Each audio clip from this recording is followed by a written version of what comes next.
About that. I'm starting over because I didn't have to dive dog. I want to read this chapter 22 very quickly because it was, I just have a few minutes, and it was Jim's reaction after Tom Robinson's trial when Tom Robinson was found guilty. Uh, and at the end of that chapter, all the folks in the upper balcony were rising up to show respect to Mr. Atticus when he left the courtroom. And Jim was shaken from the outcome of the trial. Alright, chapter 22. It was Jim's turn to cry. His face was streaked with angry cheers as we made our way through the cheerful crowd. "It ain't right," he muttered, all the way to the corner of the square where we found Atticus waiting. Atticus was standing under the streetlight, looking as though nothing had happened. His vest was buttoned, his collar and tie were neatly in place. His watch again glistened. He was impassive. He was his impassive self again. "It ain't right, Atticus," said Jim. "No, son, it's not right." We walked home. Aunt Alexandra was waiting up. She was in her dressing gown, and I could have sworn she had on her corset underneath it. "I'm sorry, brother," she murmured. Having never heard her call Atticus brother before, I stole a glance at Jim, but he was not listening. He would look up at Atticus, then down at the floor, and I wondered if he thought Atticus somehow responsible for Tom Robinson's conviction. "Is he all right?" Auntie asked, indicating Jim. "He'll be so presently," said Atticus. "Can you believe the bird is now interfering?" "He'll be so presently," said Atticus. It was a little too strong for him. Our father sighed. "I'm going to bed," he said. "If I don't wake up in the morning, don't call me." I didn't think it wise in the first place to let them. "This is their home, sister," said Atticus. "We've made it this way for them. They might as well learn to cope with it. But they don't have to go to the courthouse and wallow in it. It's just as much Macomb County as missionary teas." "Atticus," and Alexandra's eyes were anxious, "you are the last person I thought would turn bitter over this." "I'm not bitter. I'm just tired. I'm going to bed." "Atticus," said Jim bleakly. He turned in the doorway. "What, son?" "How could they do it? How could they?" "I don't know, but they did it. They've done it before, and they did it tonight, and they'll do it again, and when they do, it seems that only the children weep. Good night." But things are always better in the morning. Atticus rose at his usual ungodly hour and was in the living room behind the mobile register when we stumbled in. Jim's morning face posed the question his sleepy lips struggled to ask. "It's not time to worry yet," Atticus reassured him as he went into the dining room. "We're not through yet. There'll be an appeal. You can count on that." "Gracious alive, Cal, what's all this?" He was staring at his breakfast plate. Calpurnia said, "Tom Robinson's daddy sent you along this chicken this morning, so I fixed it. You tell him I'm proud to get it, but they don't have chicken for breakfast at the White House. What are these?" "Rolls," said Calpurnia. "Estelle down at the hotel sent them."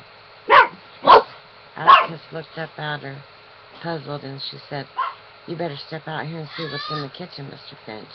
We followed him. The kitchen table was loaded with enough food to bury the family. Hunks of salt pork, tomatoes, beans, even scuppernong. Atticus grinned when he found a jar of pickled pig's knuckles. "Reckon Auntie'll let me eat these in the dining room?" Calpurnia said, "This was all round the back steps when I got here this morning. They appreciate what you did, Mr. Finch." "They aren't overstepping themselves, are they?"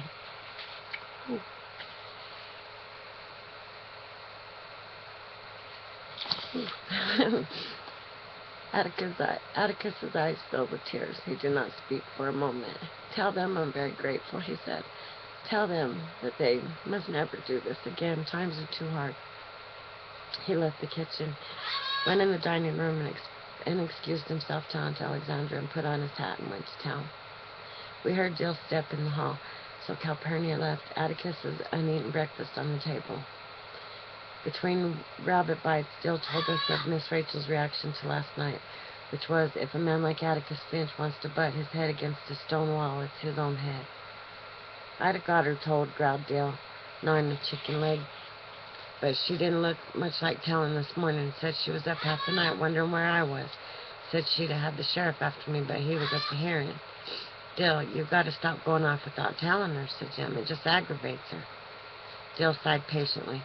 I told her till I was blue in the face where I was going. She's just seeing too many snakes in the closet. Bet that woman drinks a pint for breakfast every morning. No, she drinks 2 glasses full. Seen her. Don't talk like that, Dale said Aunt Alexandra. It's not becoming to a child, and it's cynical. I ain't cynical, Miss Alexander. Telling the truth's not cynical, is it? Well, the way you tell it, it is. Jem's eyes flashed at her, but he said to Dale, let's go. You can take that runner with you. When we went to the front porch, Miss Stephanie Crawford was busy telling it to Miss Maudie Atkinson and Mr. Avery. They looked around at us and went on talking. Jem made a feral noise in his throat. I wished for a weapon. I hate grown folks looking at you, said Dale. Makes you feel like you've done something. Miss Maudie yelled for Jim Finch. I know there's a fly. Miss Maudie yelled for Jem Finch to come there. Jem groaned and heaved himself up from the swing. We'll go with you, Dale said. Miss Stephanie's nose quivered with curiosity. She wanted to know who all gave us permission to go to court. She didn't see us, but it was all over town this morning that we were in the colored balcony.